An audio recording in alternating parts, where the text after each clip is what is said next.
Welcome home, where we provide information, inspiration, and motivator after motivator after motivator here on America's Next. I have Todd Jones here with me today. How you doing, Todd? I'm doing well, man. How are you? I'm doing great. Happy to have you here tonight. And I just want to say hi to each and every one of our motivators who tunes into the show, whether it be on Roku TV, Apple TV, Android TV, Facebook, YouTube, Amazon Fire. It means a lot to us each and every time you tune in. And without further ado, Todd, where are you from? So I'm originally from Harlem, New York. I currently reside here in Jamaica, Queens, where the whole business got started. Shout out to the Coliseum Mall. Oh, we say Queens get the money. That's right. You know, I really want to dive in there. In fact, talk to me about your time at the Coliseum Mall. What was it like there for you? Well, that's where I first started over 26 years ago. It's from a neighborhood that I'm from. You know, I used to live on 170th Street and Liberty Avenue, so I had a lot of friends that were very close to the Coliseum. It was just a place to go, you know, when we were kids.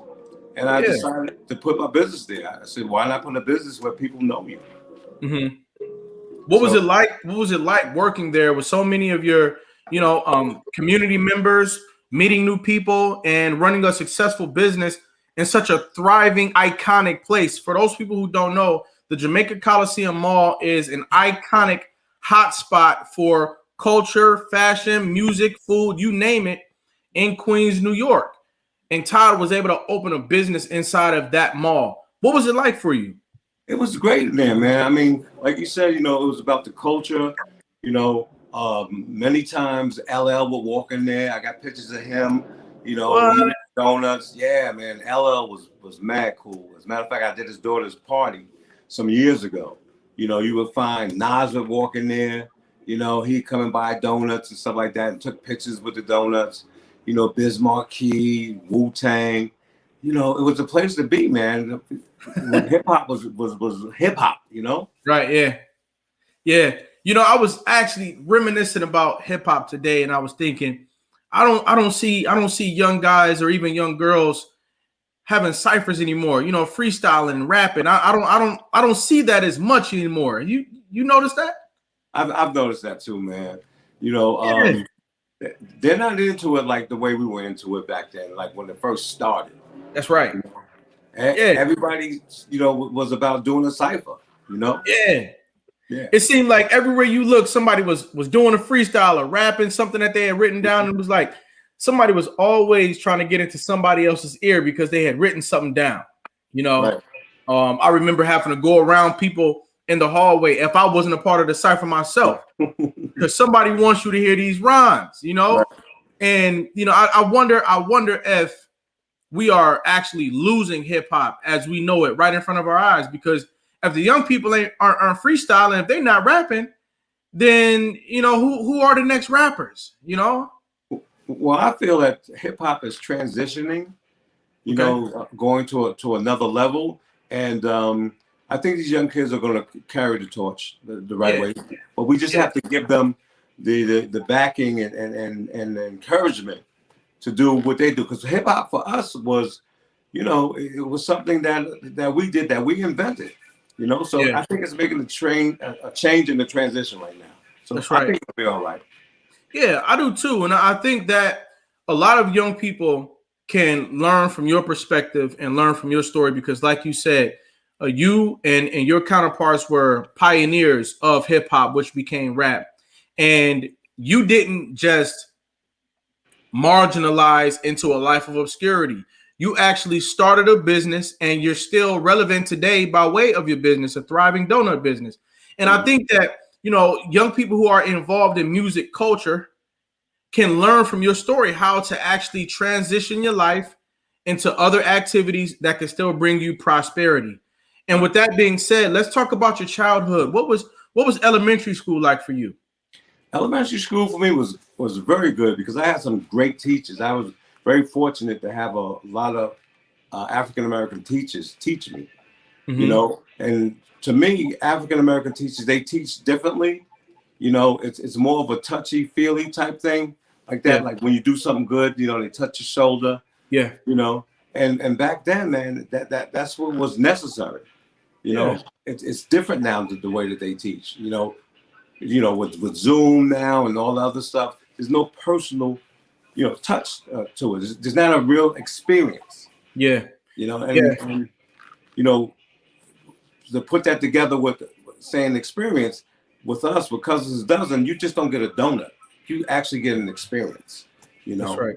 So we're selling experiences and donuts.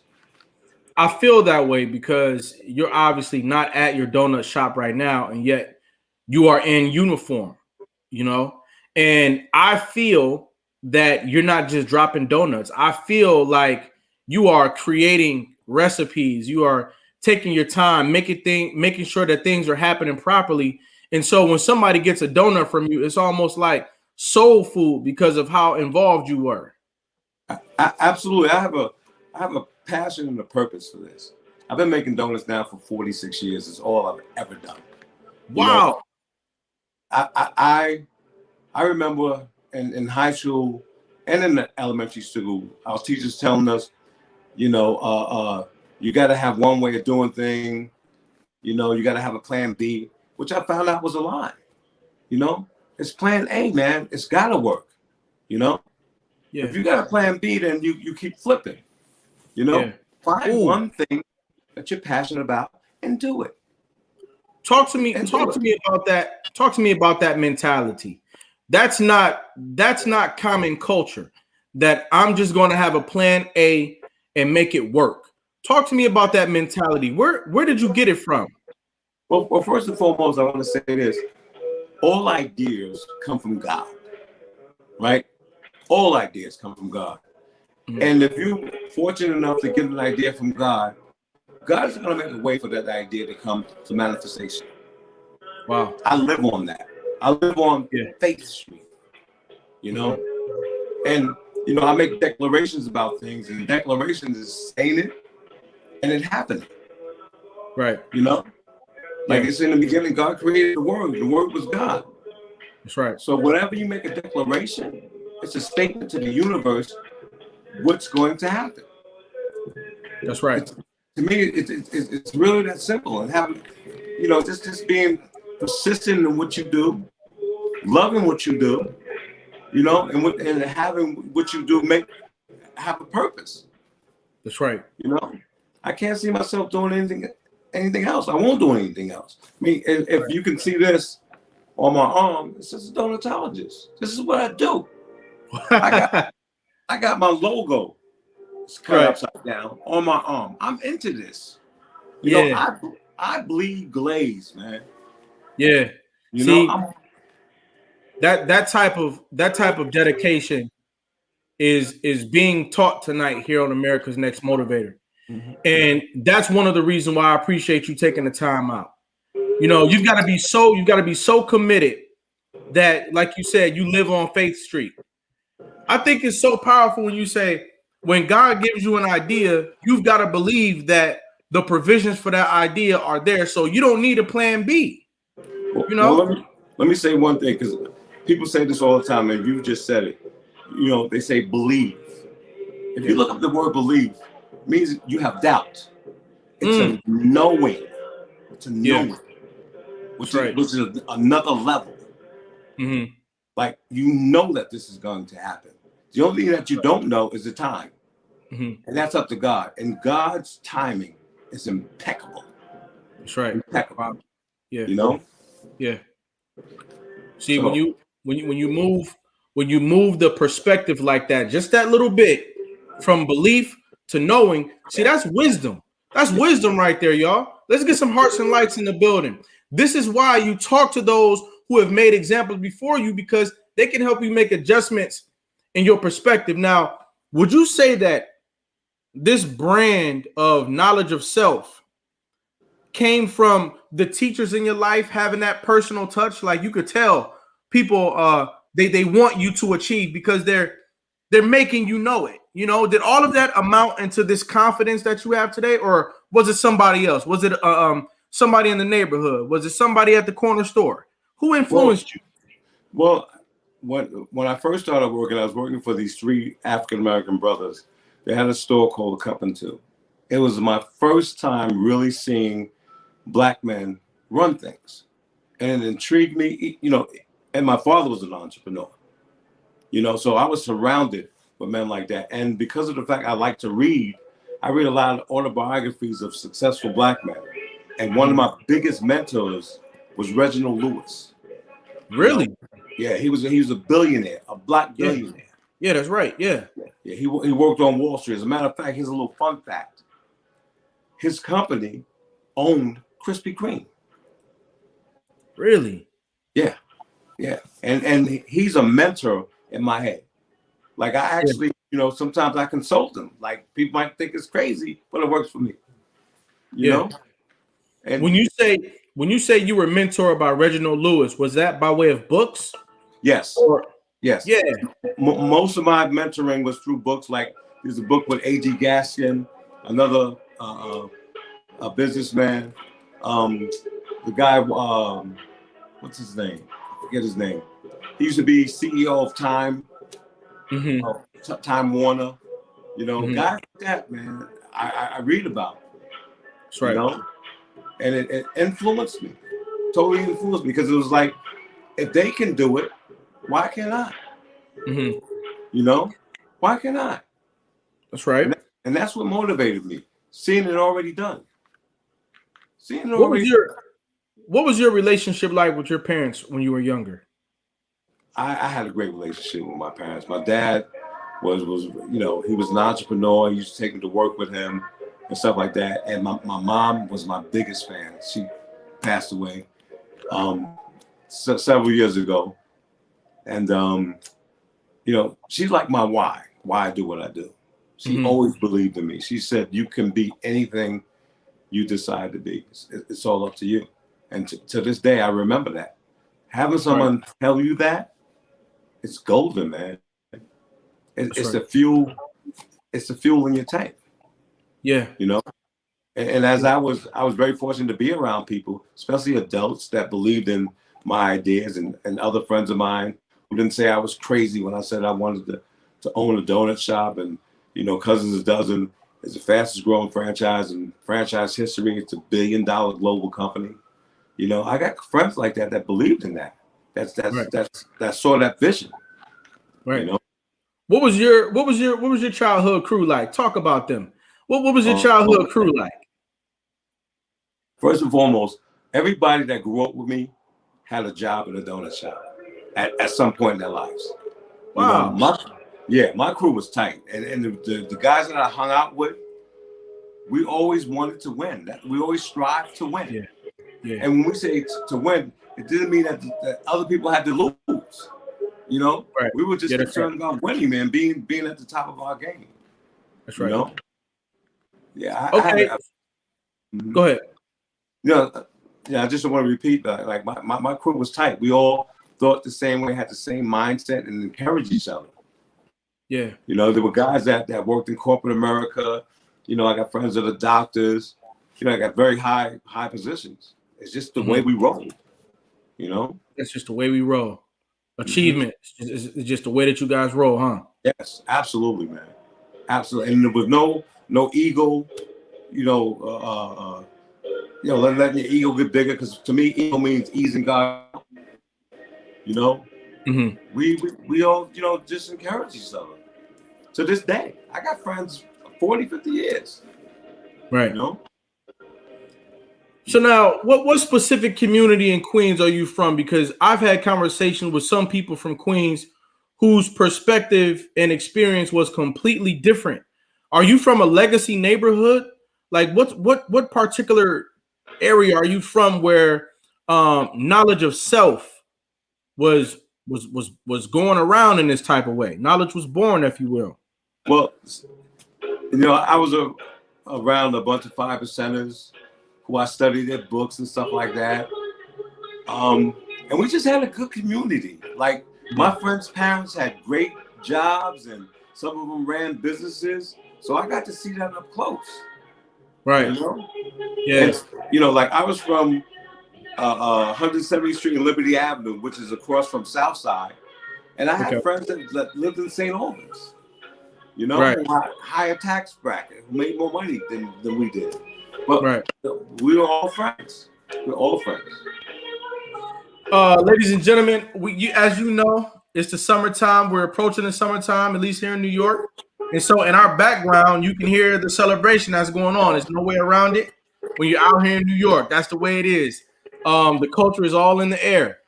And so and what we're talking about right now is just the essence that existed in the life of Todd Jones. What made his confidence? What was it that gave him the thought, the knowing that he could create his own business and be successful? And then he actually manifested it. And so this is somewhat of a case study tonight, and I'm really enjoying myself. Yolanda Riley's in the building. She says hello. And yeah. And so when did you actually think that, hey, I'm gonna start a donut business? Do you remember how old you were? Yeah, well, here's how I started the business. I started it 26 years ago, Okay. right? And I spent 20 years with Dunkin' Donuts. I was the highest paid baker in Dunkin' Donut history. Dude, I was pumping a BMW. My license plate said buy donuts. I was getting that dough, man. Hold on. See, this is what I'm talking about. Did you start like on the register or like an entry level, or did you come in like as a manager or something? Like, how did you get the dough? How did you get the dough like that out of Dunkin' Donuts? Well, I was actually a baker. Okay. A baker. I never wanted to be a manager because that's not where the money was at. Mm-hmm. You know, the faster you could make the donuts and the more that you can make, the more money you made. How did that work? Explain that. So you can go into a store. I always went into high producing stores, franchises. Okay. And that's where I knew the money was. You know, because the more donuts I made, the more money I made. It's really that simple. I would never accept a job where they wanted to pay me by the hour because I was fast. I said, you pay me by my skill set and how many donuts I made. You told them that. You told the boss. Absolutely. I knew my worth. Listen, I was a franchise player. I was LeBron James of donuts. And I knew that, and they knew that for my reputation. How did you become a baker? Well, like I said, I first started 46 years ago at this place on, American and Baisley called A Cup and Two that was run by three brothers. It was called the Lucas Brothers. And they taught me how to make donuts. And I've been making donuts ever since. I stayed with them for about 3 years, and they had closed. And then I went straight to Dunkin' Donuts. So after 3 years, did you know that your life was different? Did you feel like you had a skill that was going to take you places? Oh, absolutely. Absolutely. Here's what really intrigues me. When somebody eats your donut and they smile and they like it and compliment you, I know this is what I was supposed to do. That's right. I was sure of it. I was sure of it. You know, I really wanted to become a lawyer or a doctor, but then with the doctor thing, I ain't like the sight of blood. So I became a donutologist where I get the sight of glaze all day long, man. I'm living my dream, and dream stands for donuts rule everything around me. Nice. Donuts rule everything around me. You are a class act in terms of belief in what you do. You know, for those people who don't know, when I was sending messages back and forth with Todd here, I asked him a question, and instead of him saying I do not know, he said I donut know, DONUT. And so this guy is really true to, you know, the things that he's doing. But now what I want to draw attention to is the fact that an entry-level job, something that somebody might look at as a way to get a couple pair of sneakers for, you know, the school year, maybe a summer job, you know, something that's not going to change my life. At best, this is not going to change my life. You made something entirely different out of an entry-level job. And I find so much inspiration in that. Well, first and foremost, being a baker is a trade. Okay. Right. And it's something that people find of value. And I just wrote off of that. You know, I knew that I can get a high price for what it is that I did if I became the best at it. Right. I mean, I had the vice president of Dunkin' Donuts come in one time and gave me a referral to work at this donut shop and told them, you got to hire this guy. Mm-hmm. I was just nice with it. I was really good at what I did.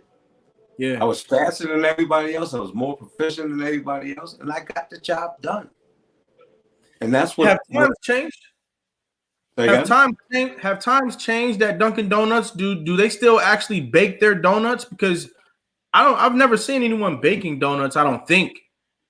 They're going the wrong way. I'll just give you a brief synopsis of it. Mm-hmm. Dunkin' Donuts wants to be a coffee shop. They're trying to compete with Starbucks, and they can't because Starbucks is a lifestyle. You can't compete with that. Dunkin' doesn't even want to be known as Dunkin' Donuts anymore. Mm-hmm. So that makes it good for me because I can come top do some donuts. And specifically, our differential advantage is our donuts are mini, and we say mini is a new skinny. That's right. You know, so it's a different take. Mm-hmm. Yeah, and then I look at myself as the White Castle of the donut industry. I will never make big donuts. I'm known as the mini donuts, and that was done purposely. Yeah, what was your reason for it? Because I wanted to be different. I wanted to be different in the marketplace, and that's why I came with a lot of the flavors that I have. Like I have donuts for grown-ups, which is alcohol glazed donuts. You know, one of our biggest sellers is the Hennessy donuts. Okay. Yeah, just being different, man. People want something different in the marketplace.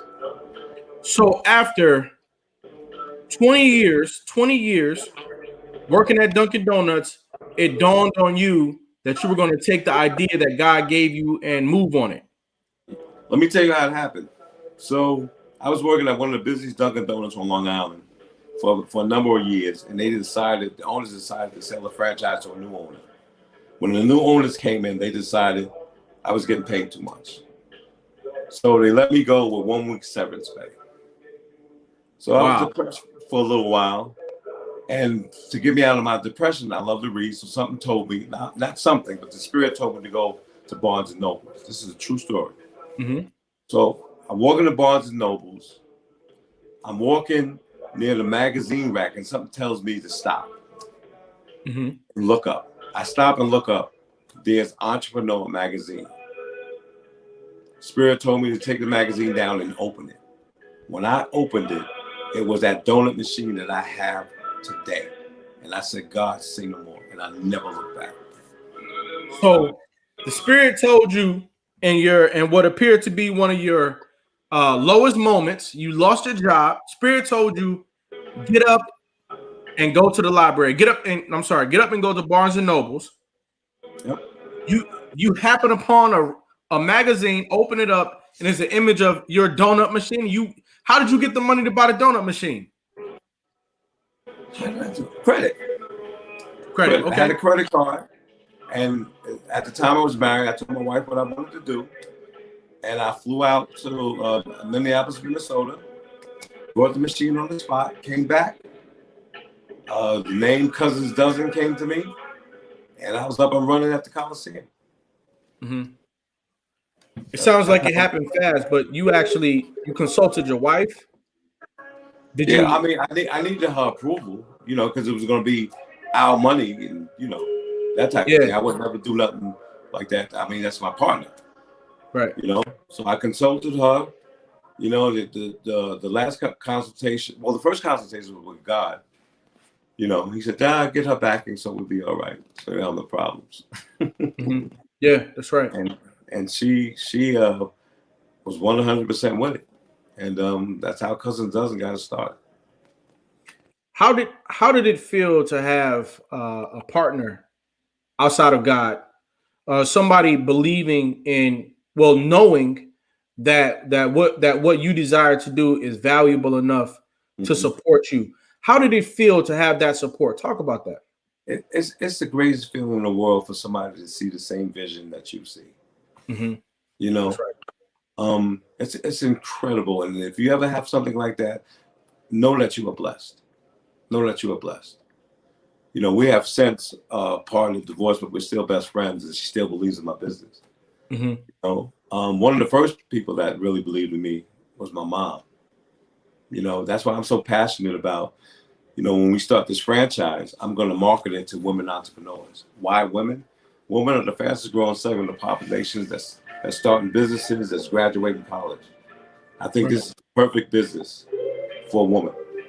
Right. You know, for lack of a better word, I like to be the Avon of donuts. Wow. Well, what do you mean by the Avon of donuts? Why not the Sephora of donuts, or you know, any other chain? I'll explain. So Avon is probably 98% women. Okay. Women run businesses. Yeah. You know, so that's why I say the Avon of donuts. You know, the Mary Kay of donuts. Yeah. You know, I want this franchise to be filled with women, man. You know, I want to make women. Excuse me. I'm sorry. I want to, you know, help women create wealth. Yeah. You know, and I think it'll be different when women have wealth than when men have wealth, because men have wealth for ego. Women have wealth for community to spread it. Mm-hmm. So I want to kind of start that movement. You know. All right. Ladies and gentlemen, we're talking to Todd Jones. He is the founder of Cousins Dozens Donut Shop. Will be franchising. It is an enterprise that's on the move. It's growing, and something for you to know about. I want you guys to sit tight because after the break, we're going to learn more about his perspective and his current endeavors. Everybody sit tight.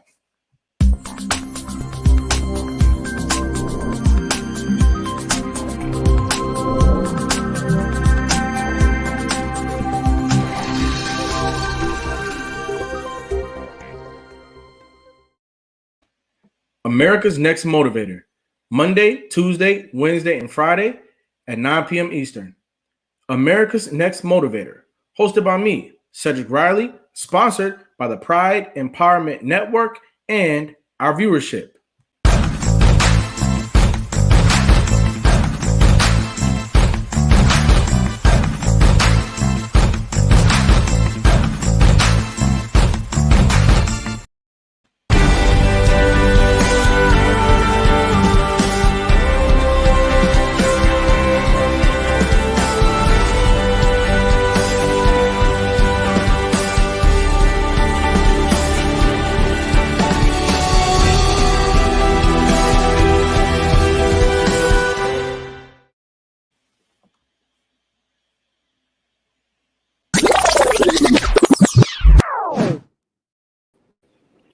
And we're back. Hey, Todd, how you feeling out there? Feeling good, man. You're a great interviewer, man. I'm really feeling you, man. Yeah, I'm having a great time tonight, man. Hey, do you remember when you first sold like your first donut or your first set of donuts? Do you remember that? I remember the first day. It was me and a great friend of mine, Kirby Davis, who's also a baker. And you know, he helped me build the first store at the Coliseum. And that first day, I'll never forget it. I think it's $206. Okay. So when I said we counted that money 1,000 times. Yeah. Listen, we put rubber bands around it. It was looking at it like, yo, right. We gonna be rich. Right. You know? Yeah. Like it was incredible. I remember that first sale too, man. It was such a relief. Like it was like somebody likes this. Somebody paid me money for these donuts. That's right. It was the best feeling in the world, man. It's the best, and I almost have the same feeling when I'm selling donuts today. Yeah. You know, it's a great feeling. It's a great feeling. Is that close to what people mean when they say that you can be high off life? Like the feeling of like someone buying your products and patronizing your business, coming back. Does that give you the feeling of high off life? Euphoria. That's the only way I can explain it. And if you haven't did it, you don't understand what I'm talking about. Entrepreneurs understand what I'm talking about. When you get that first piece of money and somebody gives you that exchange, man. And that's the thing that always kept me going, is remembering that first sale. Yeah. You know, and don't get it twisted. I've had failures and all that there. But here's the key. Failure is part of success. It's part of the process. Mm-hmm. You have to fail, and you're going to fail. There's no doubt about that. That's right. But the main thing is here's one of my I call it DOTOR. Do not stop. Do not quit. Keep going. Keep going. You can rest, but don't stop. Failure is part of success, man. You got if you ain't failing, you're not going to be successful. How many times would you say that you failed in your journey? Millions of times. Yeah. Millions of times. But the key is, I heard Jay-Z say this one time. The biggest key for them was that they never stopped. Right. That's why they were successful. No matter how many times they failed, how many rejections they got, because you only got to be right one time. That's right. One time. That's right. And people think it's an overnight success when people are successful. Well, let me tell you, that was a 26-year night for me. Yeah. Okay. And you gotta be comfortable with failure. You gotta make friends with failure because it's inevitable. It's part of the journey. That helps you become who you are meant to become. Failure. Yeah. That's the thing that really shapes and forms you. Not success. That's easy. That's easy. What happens when things don't work out? That's right. Rather do not work out. Right. The things do not work out. That's right. Right. That's right. You feel more people need that feeling of being high off life? I mean, I look out on our communities and, when I talk to some people who are just, whether it be addicted to drugs or alcohol, it seems like they need that high. They want that high. Here's what it is. And hear me on this. I'm not a religious person. Okay. I'm spiritual. Here's the key. And I'm not going to say it's a secret, because if it's a secret, why am I telling you? So here's the key. Get your relationship with God right. Get your relationship with God. And that'll take care of everything. Strengthen that relationship with God. What's that mean? Put God first. Okay. Did I give you some meaning from that? In everything you do, put God first. Mm-hmm. God is like your protector. And I'm not talking about from a Christian perspective or Methodist. I'm talking spirituality. That created you. Get that relationship real tight. That's right. Real tight. Consult God first on every move that you make. Mm-hmm. And I promise you, you'll be successlet. If anything is the biggest thing for me, and that's the secret that I would say, because let me just plug my book real quick, because I'm coming out with a book called A Dozen Ways to Be Successful in Life and Business. Okay. And one of the tenets are going to be is get your relationship with God first. And that's how ideas get downloaded to you. And God can trust you with his ideas. That's right. That is so powerful. That's very powerful when you talk about having an idea from God and how, God made provision. You said that at the beginning of the show. He made provision. And it sounds like what you're saying is if you take those provisions seriously, then God feels like you can be trusted. You can be trusted with those ideas. And then next thing you know, you've gotten another idea. Yeah. And now you've got another download from God. Two things God gives you.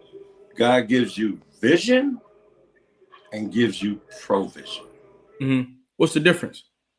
Well, vision is seeing it, and then provision is the things that you need for it to be seen, for it to be manifested.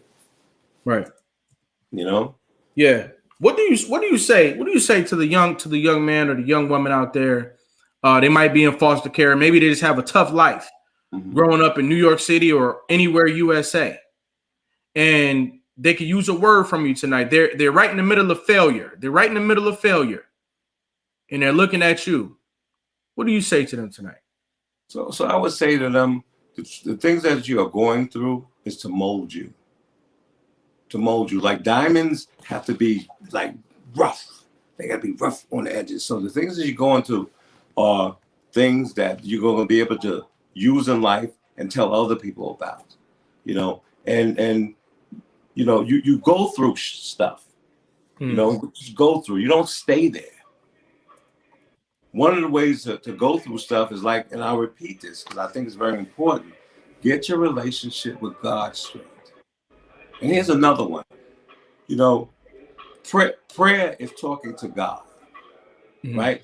But meditation is God talking to you, where you get silent. That's why they say silence is golden. Shut everything off, shut everything down so God can talk to you and give you an idea. That's right. God already knows what you want. You ain't got to tell him. He already knows. He's God. Just be quiet, get yourself centered. You know, it'll take a minute to get quiet because you got that monkey brain. Everything is, you know, do it with practice. You'll get it. You'll get it. Get quiet. One of the things that I'm passionate about, and I know it comes through, ladies and gentlemen, if you're watching the show tonight and you know that I am describing myself right now, drop a 1 in the chat. I am passionate about our need to experience happiness and how, you know, we go out. When I say we, I'm just talking about my counterparts, you know, old folks and young folks. We go out here and we try to find ways, you know, to feel happy, to feel good, and everything that feels good, as we know, is not good for you. Peace, Kente, to here. We love you, family. Everything. This is a great person that we have in the building tonight. His name is Todd Jones. He's a donutologist, and he gives you wisdom through his career as a baker. And now he's a prominent businessman out here in the New York area. And right now, what I'm talking about is how people have a desire to be happy. You run out and you got all these things that you get involved in. Some of these things don't pay off. And when I look at my community, I feel that a lot of our people are trapped in habits that are not paying off. And it's not, when you talk to these people, you know, if you go to the bus station, or, you know, just go to the corner store and talk to the folks outside. It's not that they're a bad person. It's not that they're to be thrown away or disregarded. It's that they want to feel bliss. They want to feel high off life. And what I'm raising awareness about tonight is that you can get those feelings through entrepreneurship. Or even if you're not an entrepreneur, you can get those feelings through getting quiet, like Todd is saying, receiving the messages that God is trying to give you, and then pursuing those messages. That's how you achieve happiness and bliss, y'all. This is what I want to hone in on right now in this moment here on America's Next Motivator.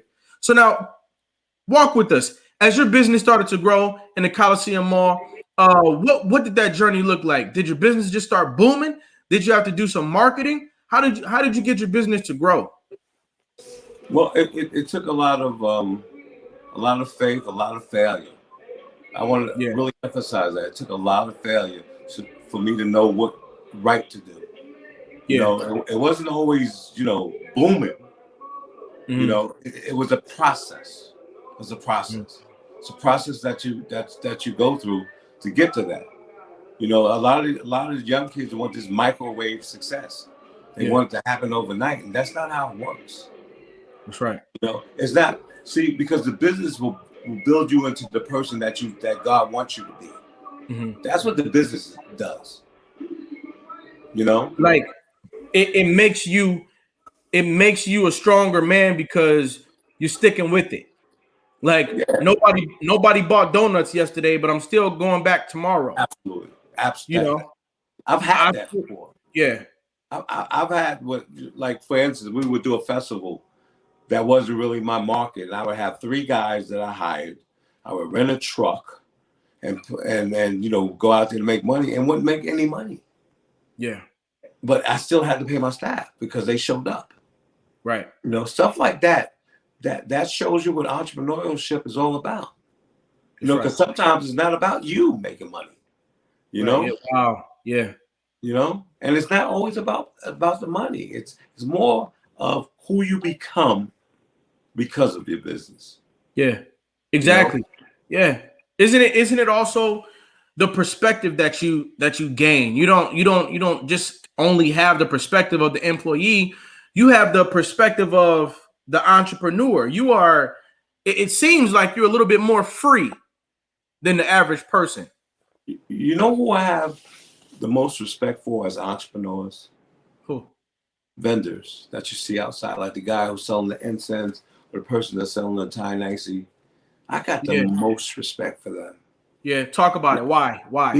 Because they're actually flying without what, you know how you on walk on the high wire, right?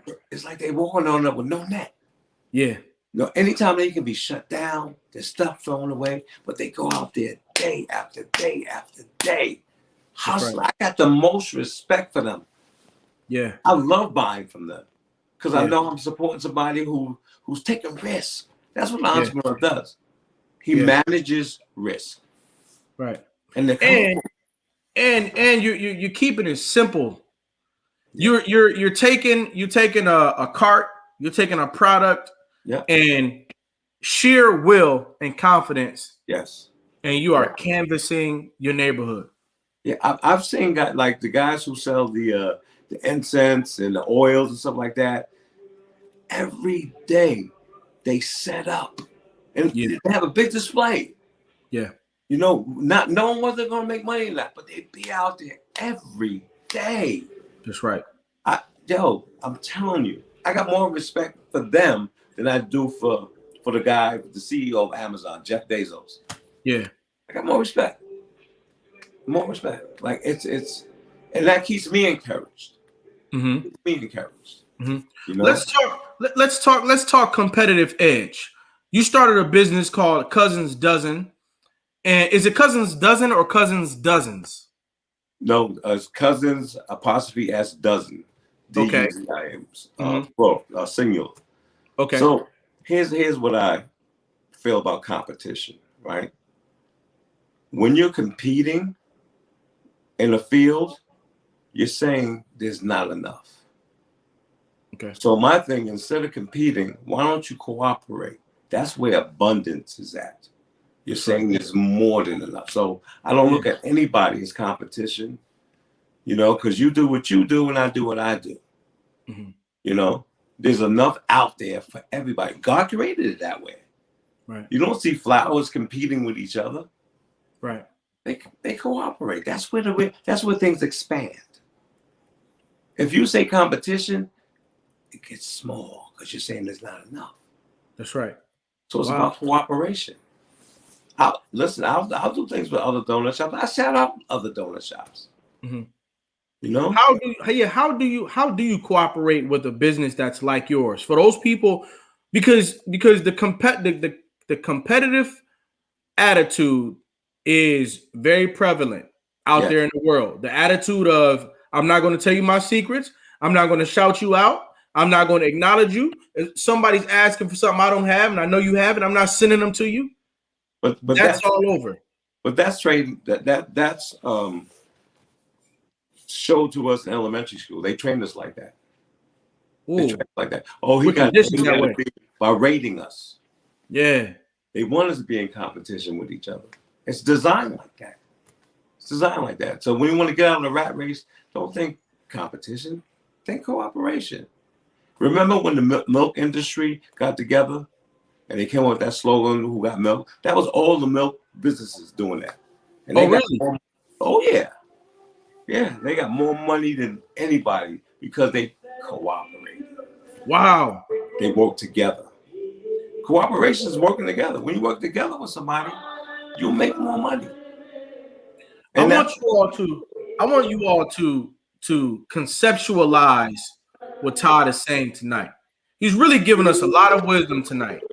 That when you cooperate, it leads to abundance. You obviously want to be successful. You want to be great, and everything is right about that. But maybe competition is not the only way to success for everybody. It's not the only way to abundance for everybody. I'm having an aha moment right here. You got competition, okay, but you have cooperation. It's almost like saying you get more flies with honey than you do with dirt. There you go. That's exactly So now, what does it look like for you to cooperate with another donut business? What does that look like? So I'll give you an example. I mentioned earlier that I'm going to franchise, right? Okay.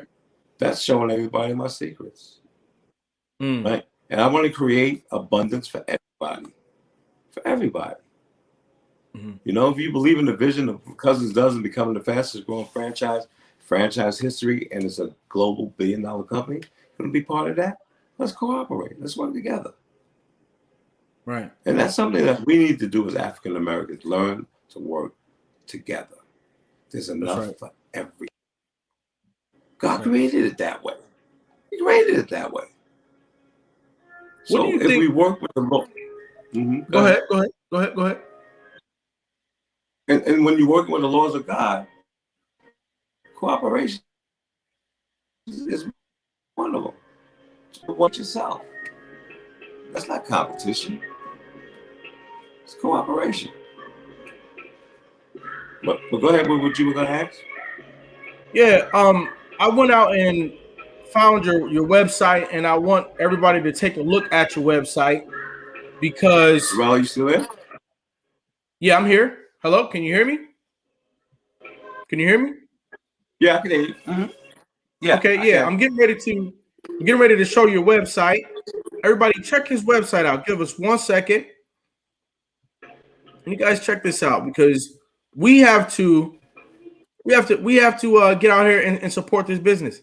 Check this out. You guys see this? As soon as you get to the website, donuts all over the place. That's right. Donuts coming from everywhere you look. I'm ready for a donut. Cousins Dozen, the original hot mini donut. I want to click enter, see what we got here. And here goes Todd Jones, the donutologist. You can order online at www.dough, the number 2, door, dough2door.com. Dough to door. You are a marketing genius. Everybody put a 1 in the chat if you understand it. We're dealing with a marketing genius right now. Are these all the places where you've been featured? Yeah. Oprah Magazine, huh? Yep. Funnel cake. But what is your most popular flavor? For the regular flavors, it's the funnel cake powder. We call it funnel cake because it's nostalgic to Brooklyn. Right. It's actually a mini donut that tastes like funnel cake. That's what the regular flavors. And our number 1 seller for our donuts for grown-ups is Hennessy. Hennessy donuts. Yes, sir. Donuts for grown-ups. The donutologist. Have you ever did you come up with that word, the donutologist?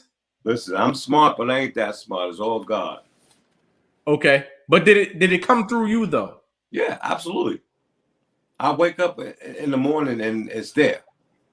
Right. That's from being silent. So when you sleep, you shut down. Mm-hmm. You shut down. So it's almost like you're meditating when you're sleeping. Mm-hmm.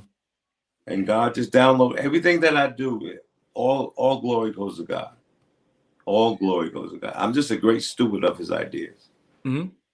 Now let me ask you this. When you go to sleep, do you just black out or do you pay attention when you go to sleep?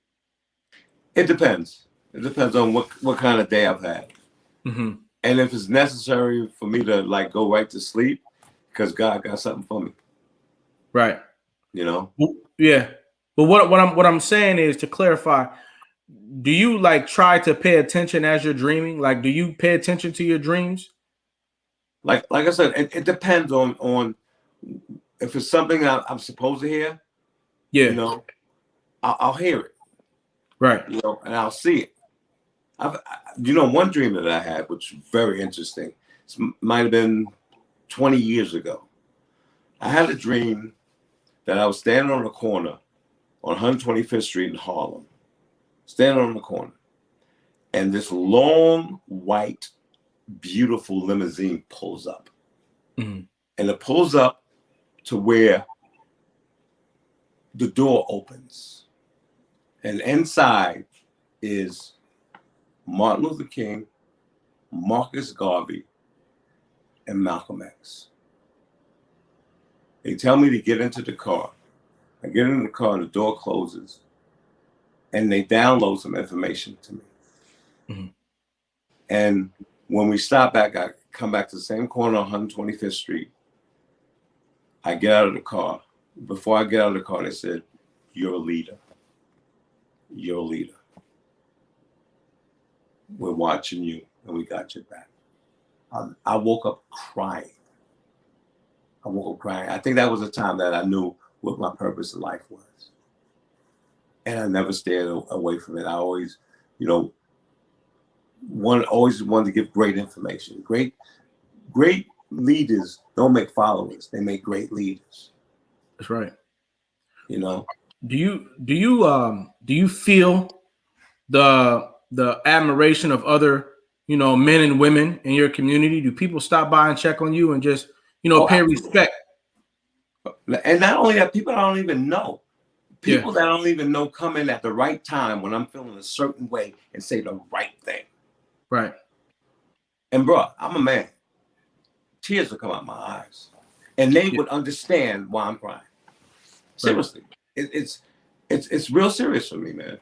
Yeah. Real serious. It sounds like you kept good on the dream that you had. Yes. You kept good on that dream because you stuck with it. It's been decades of day in and day out being true to your dream, being true to your vision, and now people are paying you respect the way I'm doing tonight. I saw you out there, and I said I would love to have a conversation with this gentleman because I feel he has something that can inspire me and the community. Mm-hmm. And so obviously you've kept true to that dream, and I mean that's very honorable. And now if you could, and we're rounding third base here, we're almost done tonight. If you could speak to your descendants, people who might be around 50 or 100 years from now, mm-hmm. people still walking around eating Cousins donuts because the business has been around for 100 years. Mm-hmm. What would you say to your descendants? First and foremost, thank you. Thank you. Thank you for the support you have given me through the years. Thank you for the protection that you've given me. And I want to continue to make you proud. Standing on the shoulders of my ancestors is like paramount to me. Yeah. Somebody like a Reginald Lewis, a black man,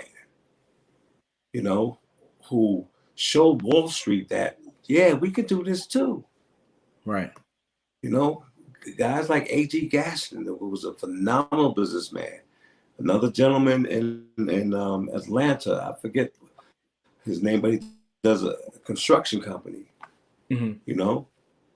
All these African-American men that I've read about, Adam Clayton Powell, guys are still around, Charlie Rangel, businessmen, mm-hmm. That understand business. And business is about people. It's not about dollars. It's about people and relationships. That's right. People and relationships. And you have to have a balance of the both of them to make it work. At least the way that I feel that God's telling me to make it work. Philanthropy is big for me. Somebody said, well, why do you want to make $1 billion? So I can give it away. You know why Oprah and all those people stay rich? Because they give. They give. Mm-hmm. They give. Giving starts the pump of getting. You got to give first.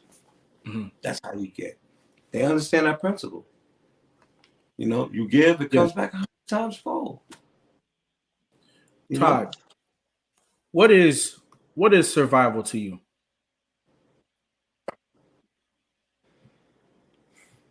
Doing what you got to do, man. Doing what you got to do so you can get to the level of thriving. Survival is temporary. What is success to you? Success is doing whatever I want to do whenever I want to do it. No restrictions. No limit. What is Mhm. what is greatness to you? Greatness is having a relationship with God that's tight, man. That's greatness. Absolutely. It's a bond that can't be broken by any man or anything. That's right. Todd Jones, I want to let you know, I've listened to your story today. I really appreciate the way that you absorbed your environment. You were a good friend. You were a good family member, a good community member. You never said you were perfect throughout this entire episode. You reminded us to listen to God, to cooperate, and I think that is phenomenal. I'm giving you your respect today while you're here with us, and I'm giving you your crown today while you're still alive to receive it. Ladies and gentlemen, put your crown emojis into the chat. Ladies and gentlemen, put your crown emojis into the chat. Ladies and gentlemen, put your crown emojis into the chat. We are letting you know, letting the world know that you, Todd Jones, you are America's next motivator. Thank you. Thank you so much, man. Thank you. Absolutely. Thank Absolutely. You know what? You said that this was going to be the best interview I've ever done.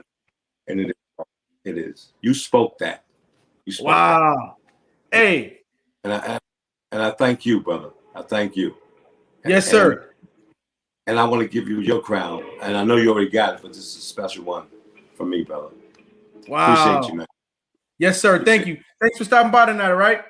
Okay. All right. Peace. Peace. Ladies and gentlemen, there you have it. Each and every episode of America's Next Motivator is going to have something here for you. All you got to do is stop by and pick it up.